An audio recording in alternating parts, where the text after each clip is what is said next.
lace up those cleats and put on those mitts. It's time for another exciting edition of Our Little Yankees podcast. Stepping up to the mic, it's the OLYP team. Good morning, good afternoon, and good evening, everybody, and welcome inside episode 2 of Our Little Yankees podcast. Hopefully you enjoyed it last week when we dropped episode 1, and now we're getting right back into it. And yes, it is the offseason, but there's still plenty to talk about when it comes to the Yankees. I'm Julian. We got my good pal Josh Levin here. You met him last time. Say hi, Josh. Hey, everyone. How's it going?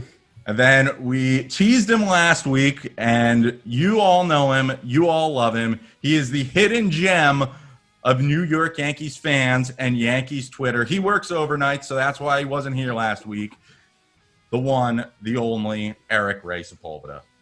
How's it going? You know, I didn't know if I was going to be a part of your podcast, but, you know. It's your podcast too, bud. It is, yeah. I know, but I don't know. I'm excited to finally be here and complain, and, you know, that's what I do best, and bitch, so let's go. Yeah, that's true. He does. He's the king of doing that. And if you follow him on Twitter, and we didn't do this last week, Josh, but hopefully I can put it on here for next time. Twitter handles, you guys feel free to say it in case you want anybody to follow you, especially E-Ray, because his Twitter handle, especially during Yankee season, is gold, and you need to follow him if you don't already. So take it away. Say your Twitter handles. E-Ray, you go first. Okay. At E-Ray Chosen One. ERAYCHOSENONE. At E-Ray Chosen One.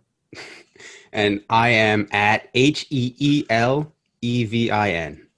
That's at Heel11 for those of you at That's home. right. That's right. Yeah. Josh, a big gimmick. I'm not a big gimmick. Mine is at Julian Coltree. It's basic. First name, last name, and that's what it is. So, E-Ray, last week, Josh and I, we went in depth. We talked about the Yankees' loss, something that the three of us all really know all too well at this point, as we don't see them playing in the World Series versus the LA Dodgers. It's instead the Tampa Bay Rays.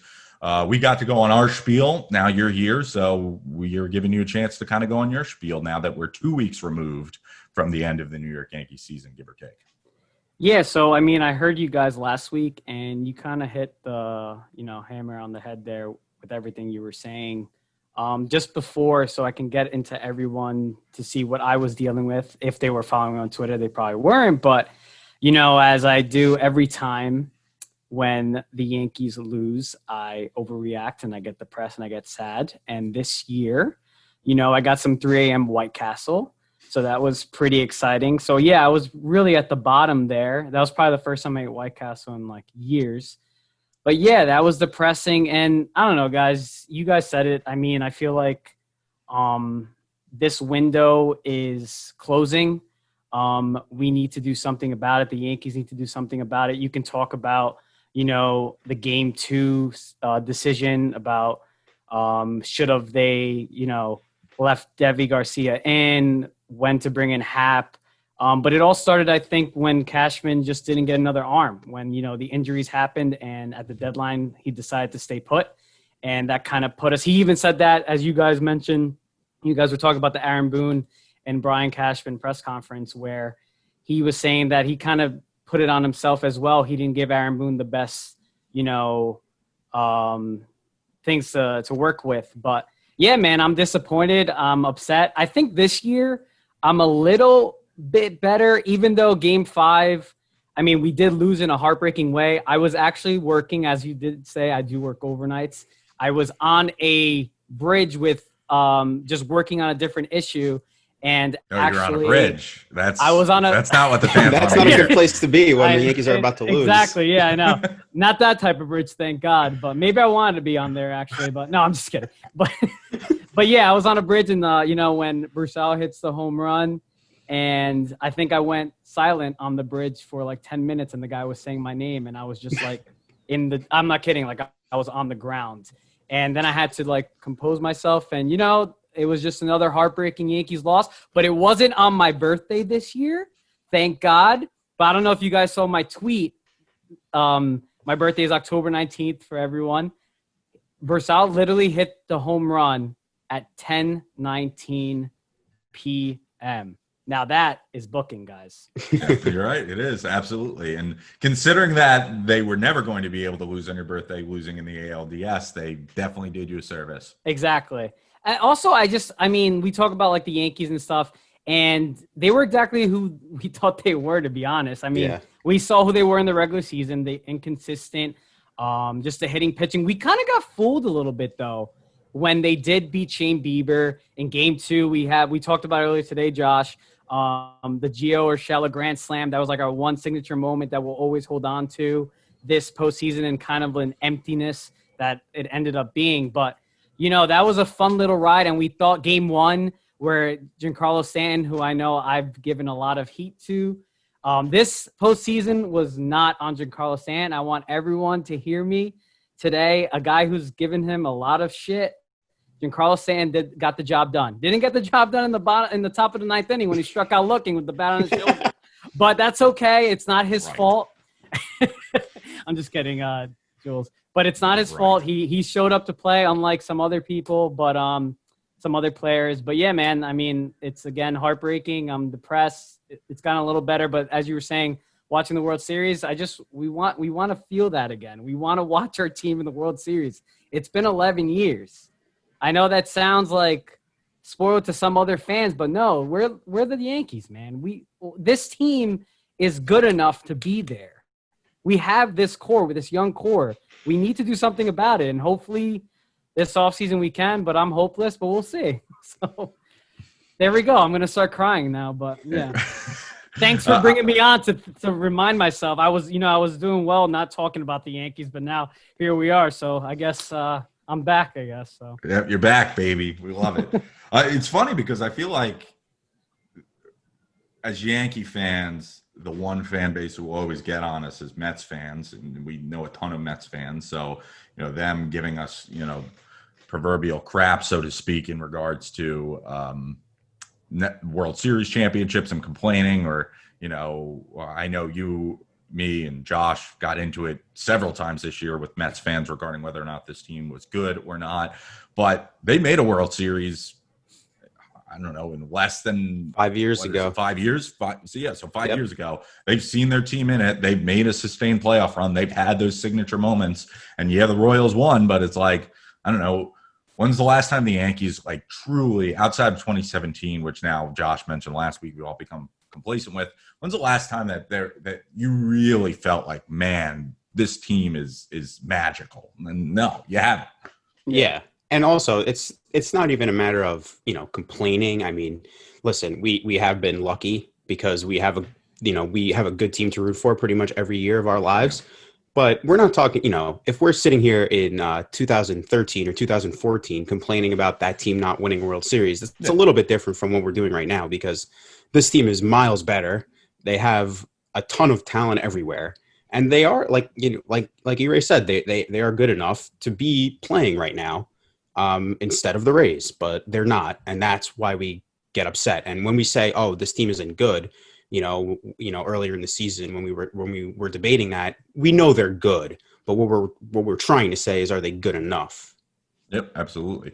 And I mean, if you really think about it, right now their World Series drought is depressingly close to being one of the longest in their franchise history. Which, I mean, obviously, when you have 27 World Series, that's a lot. But the fact of the matter is, it's like, I think, you know, outside of maybe those like 80s and early 90s teams, you know, they have not won a World Series in over a decade. Well, I mean, the 2010s were the only decade in franchise history, you know, since they won their first one in 23, that they didn't appear in a World Series. So, I mean, you know, listen, obviously a lot has changed. There's way more teams. It's harder to win. It's harder to get to the World Series than it ever has been before with the additional playoff rounds. So we understand that it's not, you know, it's not the 20s or the 30s or the 40s or the 50s anymore. But the point still stands. There's a higher expectation. And the reason why we have that expectation is because this team is good enough. They're in the playoffs every year. They should be able to get over the hump. Yeah, I agree. Absolutely. And to piggyback what you were saying, Josh, they are good enough, but I don't want to also discredit the Rays, of course. I mean, they're in the World Series. Yeah. They were the better team this year. They really were. Absolutely. I mean, they clowned us all year. They punched us in the face, and we just stood there. I wanted to show you, this is a text that I sent my dad the next morning at 10 in the morning, the day after they lost. Now your dad is a Yankee celebrity, so you do have to. My dad is a Yankee celebrity and a famous salsa singer for all you salsa singers out there. His name is Mr. Ray Sepulveda. He was also on the Yes Ultimate Road Trip back in 2005, where basically it was 4 fans. They went to every Yankee game, 162 games. My face and my friend's hat was on one episode of that season. You might have seen Yankees it, royalty. I did see it. So yeah, I am kind of Yankees royalty. But yeah, this is what I texted my dad real quick. But this is exactly what I've been saying to you guys all this time and on Twitter at @eRayChosenOne.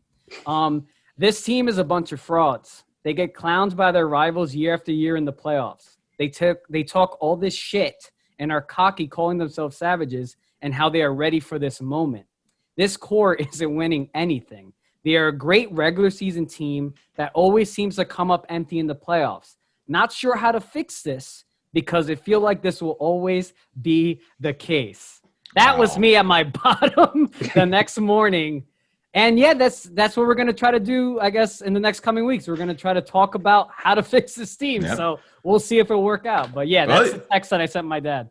It's funny because some might say that you've been in the biz before, because that gives us the perfect transition to what we're going to talk about in our next segment. Which is last week. Well done. See, there we go. I applaud you. Last week, Josh and I talked about how when we were going to be going on with further episodes of the podcast, that we would be talking about ways to keep this team around, players to potentially look at, and things of the sort.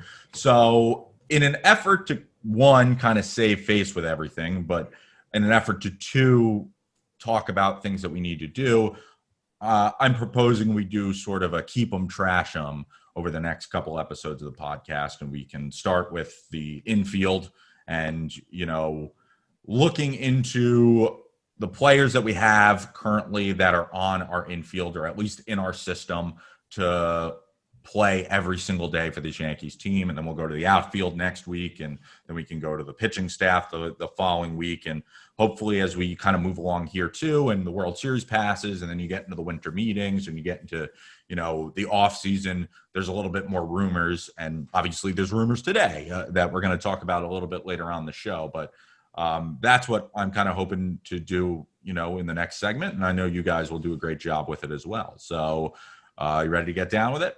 Let's do it. All right, so let's start with the infield because ultimately from catcher, first base, second base, shortstop, and third base, the Yankees have a lot of talent, but they also have a lot of holes. Josh, you and I lamented last week on Gary Sanchez. Anybody who follows me on Twitter knows that I am riding the Get Gary Out of New York train, and I'm putting a lot of coal into the fire. There are rumors of what the Yankees might do if they keep him around. But right now, he is a league average hitter. He is a below league average fielder. And he has continually come up small when the Yankees needed him in the playoffs. So I ask you, come 2021, do you keep Gary Sanchez or do you trash him? You're right. Why don't you go first? Okay. So as you guys both know, Jules has definitely been off the train for a while, and Josh, I think just a few months ago, finally got off the train. I was probably on the Gary Sanchez train the longest. I was the only one on the train, only one sitting there. But to answer your question, I think unfortunately it's time to let go of Gary Sanchez. So you're trashing? I'm trashing him. Let's go. It hurts for me to say that because I do think there's a part of me that wants to believe that he's still that hitter from 2017, that 2016 August. We've seen it. There was a time, even a couple years ago, where I forgot who it was, but they said that with with Aaron Judge, Stanton, all these guys, they said that Gary Sanchez was the best hitter in that lineup. It was A-Rod. It was A-Rod. There we go. Yep. He has the talent, but it's just this year was bad, man. I mean, this guy, it was just like fastballs down the plate where he just wasn't catching up to it. And we saw in 2018, 2019 that they were riding with Gary. They were riding with Gary. And this year they finally, it kind of seemed like, we saw that Gary didn't even play, the last 3 games or last 4 games of the playoffs? 2 games, okay. But yeah, I think time is, it's over for Gary here. And I don't know if that means trading him because his value is very low. It has to be at the lowest. I know there were articles about non-tendering him, so they would the Yankees would save $5 million, right, or something. Mm-hmm. A little bit more. I don't know if I want to just flat out cut him. I know you guys do. Yeah, I mean, no, I don't. Oh, you don't? Okay, I'll let Josh talk now then about it. Yeah, I will say just to play off of that. It is crazy that his value is so low now. And what was it, 2 years ago that they were talking about trading him for Real Muto straight up? Yep. Yeah. So it's unbelievable how it can fall. But Josh, take it away. No, I mean, I agree that I think it's time to move on. I said that last week, but I wouldn't non-tender him. I wouldn't let him go for nothing. If you try to trade him and you can't get a single thing back, don't just dump him. Keep him around, but then add competition so that he's not guaranteed the starting job. He's going to have to play for it and earn it in spring training. Yep. But in an ideal world for me, I would move on and I would find a replacement, to be your everyday catcher, not worrying about a competition with Gary and somebody else. We discussed it last week. E-Ray just said it. There's really nothing more to add. It's just it hasn't worked out for a few reasons. I started to talk about it last week. I think them messing around with his defense so much has definitely affected his hitting, and I think they needed to mess around with his defense because it was below par. But this year, it was also below par again. Yeah. So all the things they've tried haven't worked, and the one thing he brought to the table was the hitting. And if that's not there, then, it's not going to work. And yep. I think we're at that stage. I agree. We're going to talk a little bit later on in the show about somebody who is rumored to potentially come in to the Yankees maybe in this offseason or would at least be a good fit, but we'll get to that when it comes. The idea as far as competition right now in their system is concerned, and not minor league guys, would be Kyle Higashioka. Obviously, he was the pseudo starting catcher in the playoffs. He caught Garrett Cole every single game, and he wound up playing the tail end of the series against Tampa. Josh, E-Ray, what do you think? Keep Higgy or trash him? Yeah, I would keep him as the backup. I had no issues with the way he played this year. I don't think he's an everyday catcher. He's, next season he'll be 31 already. He has a lot of injury history in the minor leagues. Mm-hmm. He does have some pop. He was hurt this year too. Yeah, he was. And he does have some pop, which is nice. But I think his relationship with Garrett Cole is probably enough for him to stay. Yeah. And to be honest, I think he's a fine backup to have. I wouldn't think that that's something that they need to change. Yeah, exactly the same. I was going to say, based on Garrett Cole, I mean, I guess Higgy has to stay here the next 9 years, right? Or something. I don't know about that, but no, you got to keep him for now. As Josh was saying, I don't know. I said to trash Gary Sanchez or to dump him, but that doesn't mean I want Higgy to be the everyday catcher because I don't think that's feasible, and I don't think that he did a great job in the games that he plays. But yeah, there needs to be some type of rotation. But yeah, definitely keep him for sure. I love Higgy. Yeah, I like him too. I'm down to keep him. I was trash on Gary Sanchez, as you guys both know. I didn't have to say it, but for me, Higgy is the perfect complement to what they had with Austin Romine the year before. They didn't miss a beat with their backup catcher. They got a guy who could get in the lineup, maybe get you a hit or two, caught a really good game, and in a pinch they were able to go to him. And honestly, in the playoffs, he did not prove to me that he is an everyday starting catcher, but what he did prove to me is that Gary sucks on defense and that his liability behind the plate defensively will lose them games because Higgy directly saved them from losing games. So if it's not him, and I would keep him around because of his relationship with Garrett Cole, but if it's not him, they need to get somebody, and we'll talk about that later. Let's move up the diamond. First base. Luke Voit's your starting first baseman. There's nothing wrong with him, but obviously he has the highest value of everybody. If you ask me, I'm keeping him, or I'm keeping him if you can't trade him. You got to preface like that because he's the guy who has the most value on the team right now. And if you told me they could improve elsewhere by trading Luke Voit, then I'm not going to cry in my cereal, so to speak, when it comes to thinking of Luke Voit in another team's uniform. But as far as guys who played every single day consistently, gutted it out for this team, and put the offensive production there. Luke Voit did it with the best of them this year. He led the league in home runs. He was fantastic from that perspective. The only thing I would love for him is to stop running his mouth, because he runs his mouth more than anybody, and he has yet to be able to cash those checks when doing it. And Josh, you and I talked about it last week. The guy wasn't even playing in the playoffs last year. He got benched. And now this year he's talking about touching the money with we're going to win and we're the team to beat and blah, blah, blah. And I'm sick of that. I don't want that. But everything else I'll keep with him. Yeah, I agree with you. I think, like you said, he has the most value, a trade value of anyone on the team. He's controllable for, I think, until 2023 or 2024. I can't remember off the top of my head, but they've got him for a while longer. And so, yeah, that does create value. And, we talked about bringing in a lefty bat to even out this lineup a little bit. And maybe that's a place that you do it. You trade Voit for some pitching, and then you bring in a new first baseman. But I don't think that's going to happen. I would be fine to keep him. I have really little complaints with Luke Voit, besides what you mentioned at the end, which, we mentioned something they need to tone down in general as a team, not just him. But yeah, I'm totally cool in 2021 if he's our first baseman again. Yeah, I mean, again, you guys both said it. I do like that he does seem like he is they talk way too much, and we've been talking about that. But I do like that he's a little more upfront with stuff, and he is vocal in that sense when it's no games with him. I don't like him saying, yeah, we're going to win game 5, of course, kind of just like you said, touching the money. But I do like he is becoming kind of this clubhouse leader in a way, with the way he presents himself after every game and stuff like that next to Aaron Judge. I feel like actually we've heard more from him than Aaron Judge this season when it comes to certain things, in post games.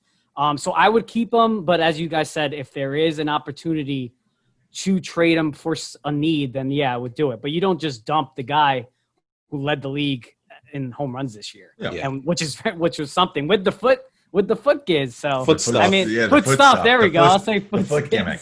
Foot gimmick. Yeah. The foot gimmick, man. I mean, you got to give it to him. It looked like he was really hurting the whole season, and he didn't go down once, and you got to give him respect for that. But just shut your mouth, though.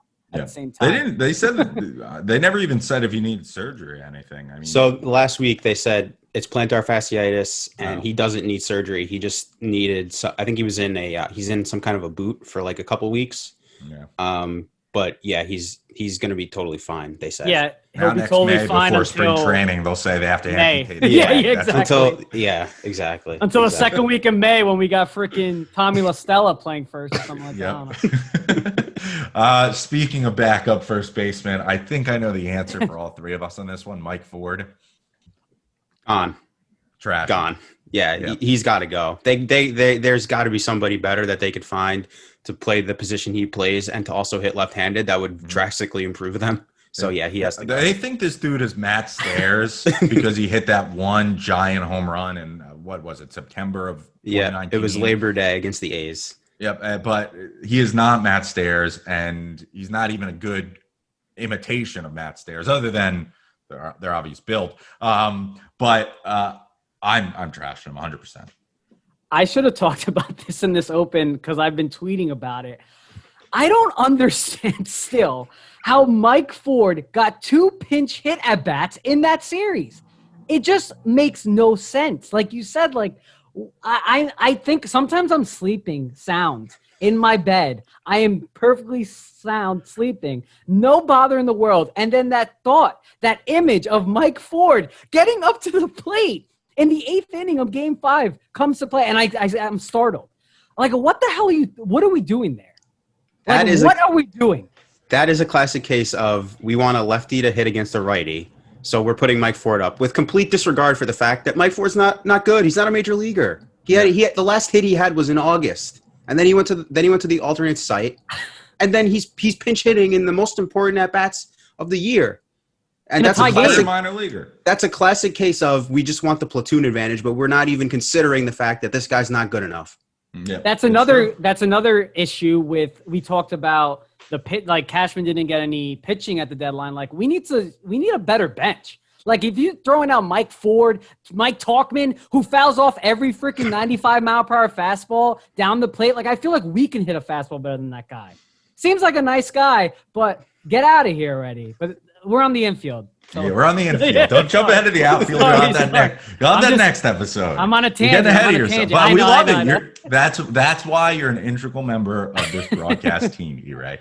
Thank you. Second base is easy because we all want to keep DJ LeMahieu. So my question will be different, which is how do the Yankees keep DJ LeMahieu?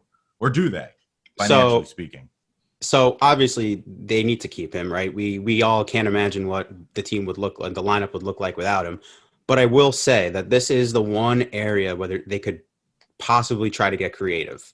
Now, I'm not saying I'm for this, but it's an area that they could try to change some things up by moving Glaber to second and then filling a hole at shortstop with a free agent, using the money that you would use to sign DJ. Maybe that's a Didi Gregorius. Andrelton Simmons is a free agent. I don't know if the Yankees would be interested in him, but from a glove perspective, he's one of the best. Another name to throw out there because it's going to be said is Francisco Lindor. I'm not saying this is going to happen because it's not. The Yankees are not going to trade for him, especially a year ahead of free agency. But if that was something that they wanted to do, DJ would be gone, I think. And this is where they would put Lindor. So the answer, though, keep him because I don't know what they are without him. And how they do it, I think they have to look into some trades. Adam Ottavino is the most obvious trade candidate, in my opinion. Yeah. His salary is too much for a righty specialist who will never be able to face one. Out. He can't get guys out. He'll never be able to face one batter anymore ever again because of the three-batter minimum. So, that's one person they could trade to free some more money up, but they're going to, Paxton is going to be gone. Happ is going to be gone. They have money coming off where they should be able to stay under the luxury tax and still have DJ LeMahieu on the team. Yep. They will. Well, we'll get to this with pitchers, but another guy that I would see potentially, if you asked me who do I opt for, Tanaka or DJ, it would be a tough call because Tanaka, obviously, you need pitching depth, but DJ is their best player. I mean, I think you'd be hard-pressed to argue that there's anybody on the team who they need more. I mean, their losing streak this summer coincided with him hurting his hand and being out of the lineup. The only other thing I would say is I think that the dominoes of DJ are going to fall, so to speak, after Luke Voigt's. Because if they do trade Voit, I think DJ needs to be signed because he's the natural replacement to play first base over him. So I would not be stunned if they don't make any move with DJ until Voit is either there or gone, or depending on whether or not they keep him or not is the deciding factor. Yeah, I mean, the number one priority should be DJ LeMahieu. Yeah. You said, what should we do to get creative? It's simple. You just pay the damn man. I mean, it should be that simple, right? But of course it's not going to be that simple because, as you said, the Yankees want to be under the tax. And Jules, if you were saying Tanaka and DJ LeMahieu, if you had, I love Tanaka. We all love Tanaka and we need pitching. But again, I really do think that the number one priority is DJ LeMahieu and all the money that we have to offer, I guess, should be towards him. So yeah, I mean, I'm keep him, and he's just DJ LeMahieu is like we were saying, like this is one of the best hitters in the game. This is one of the best hitters the Yankees have had since when? I don't know, since Derek Jeter, maybe. He's the best hitter since Jeter. Exactly. He's the best hitter since Jeter, and he's just something different that in that lineup. That if you take that out, it's gonna be just the same group of type of players that has gotten us nowhere to begin with. You know what I mean? So DJ LeMahieu, if they do not re-sign DJ LeMahieu, there is going to be lots of meltdowns on Twitter, on this pod. I mean, they just have to sign him. You're going all in. You want to win. He's the guy. Yeah. And I know a couple years ago when we first signed him, I I said it was a good signing, but we all wanted Manny Machado, and that's fine because Manny Machado is great too. And we didn't know DJ Still should have LeMay. signed him. Yeah, and we didn't know DJ LeMay was going to be. I mean, we look, listen, he was a phenomenal hitter. He won the batting title in Colorado, but I didn't think he was going to be as great as he is now in New York, and he has been, and he deserves it. Pay that man. Pay him. Yep, that's all I got to say. Absolutely, I agree 100%. What for him, and this will be my last point on it. I love him leading off, but I would much rather him batting, I don't know, second, third, somewhere in the lineup where when these guys come up, you don't have Stanton and Judge and Gary striking out every day because he's their best hitter with runners in scoring position. He's their best hitter in general. He drives run in. The fact of the matter is, as good as he is in the leadoff spot, and he is phenomenal at it, and he gets on base all the time, and he always gets hits, you're wasting it if he's going to get a hit 3 out of 4 times with nobody on base. And Gary and Judge and Stanton are going to strike out 3 out of 4 at-bats with 2 men on or 1 man on or whatever it is. Tyler Wade and Thairo Estrada, I'll group them into one just because we're moving along here. Wade, will start with keeper trash. Listen, I said it last week. I said it earlier. The bench is the only way that this team is going to improve because they're pretty much locked in at the positions, as we're kind of alluding to already doing this. So they both should not be relied on the way they were relied on this year. I'll say that. They can stay in the organization. I have no issue with that, but they can't be the primary backup infielders because we know this team is injury prone. There are guys that are going to get hurt even if they aren't injury prone because that's just the nature of sports. There needs to be more of an emphasis on the bench. And these 2 guys cannot be relied on the way they were relied on this year. I agree. You right? Yeah, I mean, more for Tyler Wade, I would say keep him, right what Josh was saying, keep him in the sense that he's the guy that you need for a pinch runner. He's the guy for a late defensive replacement. But I don't want his bat being that. Like, well, I think in the playoffs, the situation where Luke Voit got taken out and we had Tyler Wade bat in a big situation, I don't want that. If Tyler Wade is on the bench just for purely his speed reasons, pinch running or defensive, that's fine. My little Thairo Estrada, I think he struggled, man. He struggled a lot when he got a lot of reps this year. He is still young, but again, I would say trash him. I would keep Tyler Wade more than Estrada just because Tyler Wade has that speed and has that defense. Thairo Estrada, if we can get a better bench player, which I hope they do, I would say trash him. I feel bad saying that though, but I agree. The next one should be pretty easy. Gleyber Torres. Keep. Yeah. Obviously. It's just a matter of figuring out what position he's going to play, but keep it. Yep. I agree. Keep, but trash him at short. He's not Oh, that's the best way. But that's the best thing. It's true. He is. I'm sorry for a guy who literally, he did come up through the minor leagues playing shortstop. He has no shortstop IQ.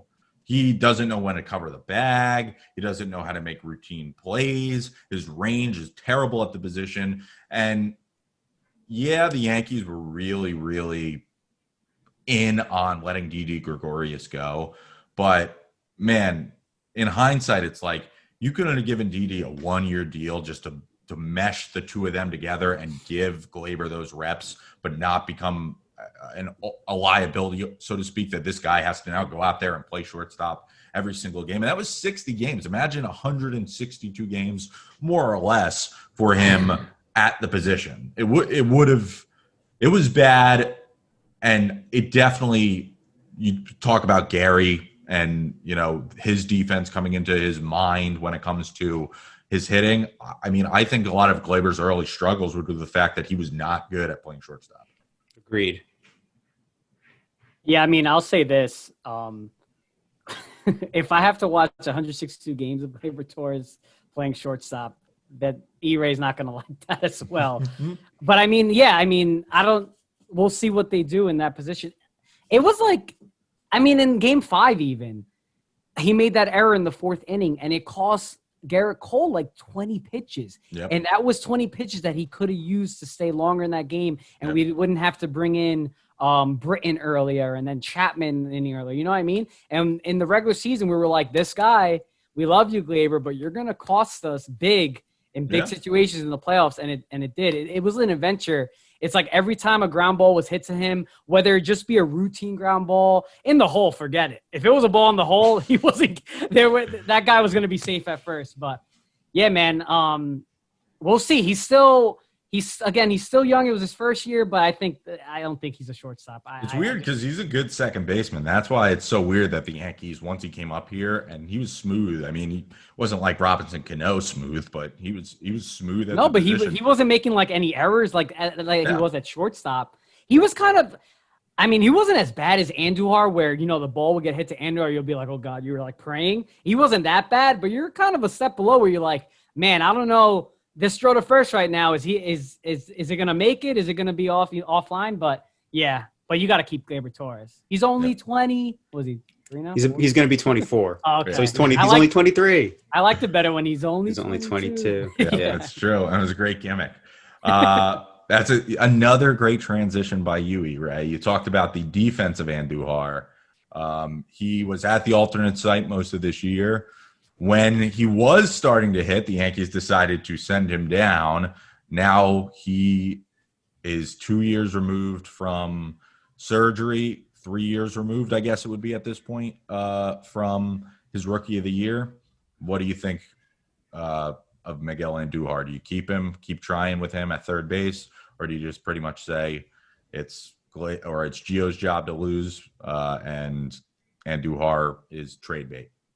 Yeah, I mean, Gio's the third baseman, so I don't think there's any debate anymore. But with Andujar, I don't see where he fits in this team. There's no position for him. Even if they wanted to turn him into an outfielder, which they kind of tried but didn't really try this year, I don't see how he jumps Frazier in that pecking order. We know Gold Glover now. Yeah, we assume Brett Gardner will be back. So how is, I just don't, and he can't DH because they already said Stanton's DHing. So I don't know. I think he's trade bait, but his value is not what it was. 2018 was a long time ago. Yeah. Yeah. I just like Gary Sanchez value is low. Like Andujar's might be even lower at this rate. I mean, I just don't know what we would get with him. Our Papa, like, again, this hurts for me to say this as well, like to say trash him, but I mean, if we talked about them needing a better bench. I mean, the guy has an aggressive bat. He has a good bat. And he didn't even get a spot on the postseason roster. What does that make you like? If we're thinking about what the Yankees think of him, that kind of is like right there what they think of him. You know what I mean? So yeah, well, it does make me think they're also stupid that they think Mike Ford's a better bat than. Well, yeah. Well, the Yankees problem are is lefty righty again. Yeah. That's true. But when you're lefty, you can't hit anyway. And there's no position. Where's he going to play? I mean, you can pinch hit for him, but in a playoff series that makes sense. But over the course of a season, how are you having this guy on your roster when they don't feel comfortable putting him anywhere in the field? That's why he wasn't around most of this year. We tried left field. They tried the left field experiment, and that didn't go that well. It went well in the beginning, but then we saw some fly balls where he was kind of lost. And like you said, Josh, I mean, he really is suited just as a DH. And I think he would be a pretty damn good DH, but that's Stanton's role for the next 20 years on this team. So, not 20, but Your only hope is that there's a team out there who needs a DH and be willing to give up even a mid-level prospect for him or anything better.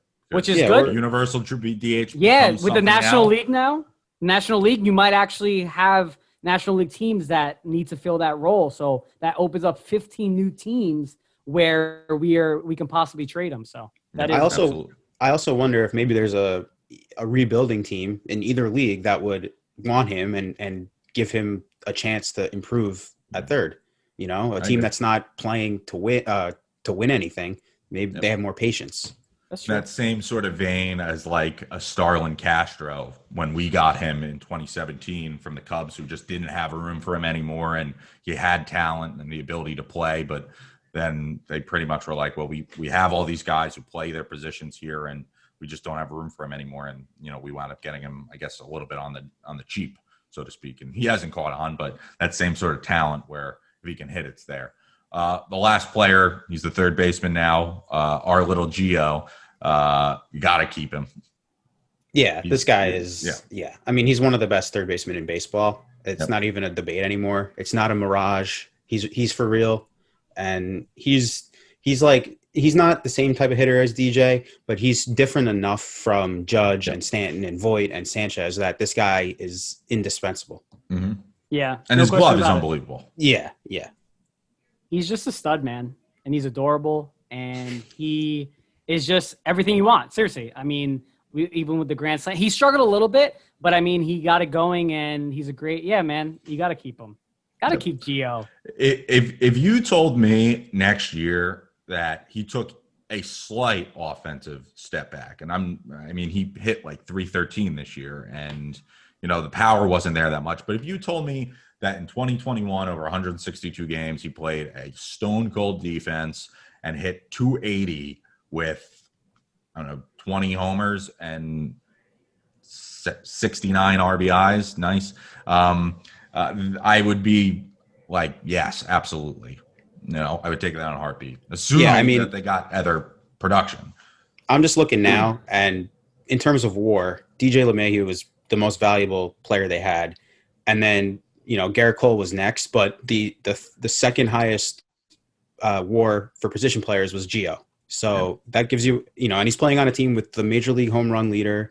He's playing on a team with Aaron Judge, and this is the guy, next to DJ LeMahieu, who had by WAR the second best season. And we say it all the time: the best ability is availability. Last 2 seasons, he has been healthy. Yes, stepped in last year when they needed it. Yeah, he had a little bit of it with an elbow thing earlier, but he didn't miss much time. Yeah. So, Yep, absolutely. You stepped in last year, and then this year, didn't really miss a beat, or barely missed a beat. Transition now, since we went through the infield. I didn't miss anybody, right? I think that was everybody off the top of my head. Yeah, I think we got everyone. So we'll go to outfield next week, next episode of the pod, and we will go to the pitching staff after that. But now I want to go to our next segment, which is Yankees in the News, and taking a look at some of the articles that have come out over the last week in regards to the New York Yankees. And as you guys can imagine, every article around at this time is how do the Yankees improve themselves. So we'll start with the catching article that I alluded to a little bit earlier, and that was potentially keeping Gary Sanchez, but bringing in somebody that would push him to the next level. And the person that the NJ.com article talked about was Yadier Molina. Obviously, he is up there. He's almost 40.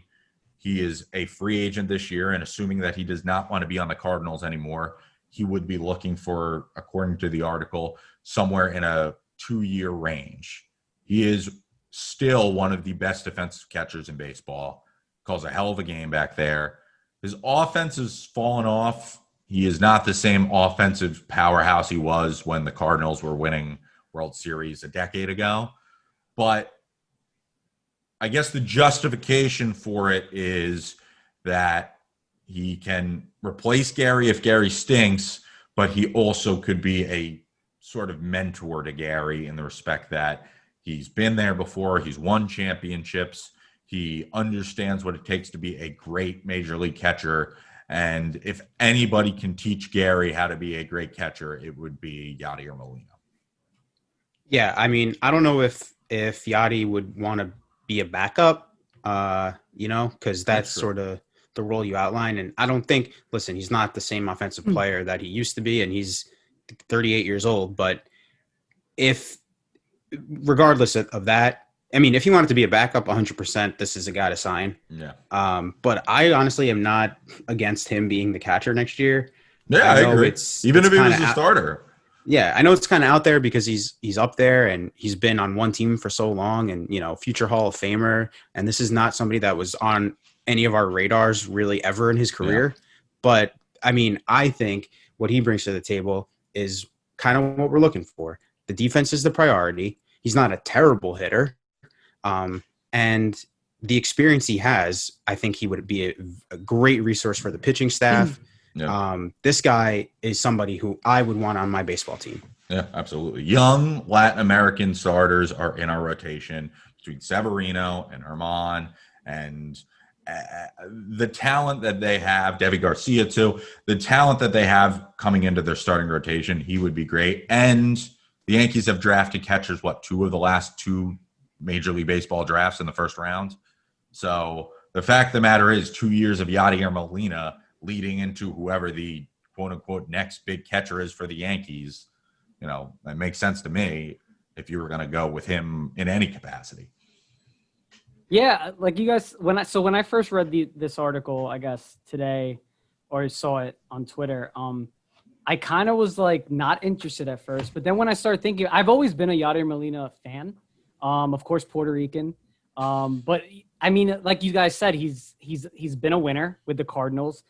He has that experience in the postseason. He seems calm and collected at the plate in those big situations where it seems like our players fail every time in those situations. So when I started thinking about it, and I know he wants a 2-year deal, and I was thinking 1 year I would do it. I don't know about 2, but if he would only sign for a 2, I think, and hearing what you guys have to say, of course, because I'm easily swayed, I think that I would be all in on Yadier Molina, just for the reasons that you guys both said. I mean, I think he could definitely help this young pitching. He would be great as hopefully we continue to go towards the postseason. We have a long, run in the postseason. Hopefully, I feel like Molina would be that guy. He is pretty damn old though.